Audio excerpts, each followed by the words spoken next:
Good morning, good afternoon, and good evening everyone. So dito kami ngayon sa espasyo dahil magpapamassage kami. Rejuvenating massage ang gagawin namin. Bali 1 hour din tong massage na to. Kasama ko nga pala ngayon yung friend ko, si Farida. Bali sabay kaming magpapamassage ngayon. Siya talaga yung nagyaya at nang libre sa atin sa massage session na to bilang pa-birthday niya sa atin. Thank you so much! Guys, tapos na yung massage session natin. So, labas na tayo dito. Detail.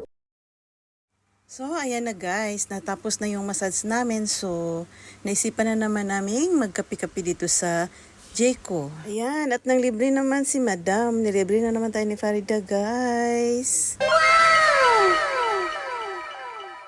So, ito nga pala yung in-order namin. Ayan, bali umorder ako ng hot choco at saka double hot choco ata yung in-order ni Farids. Ayan, so nagpapasalamat talaga ako kay Farida sa treat niya sa atin today. God bless you more. And that's all for today's video, guys. Thank you for watching.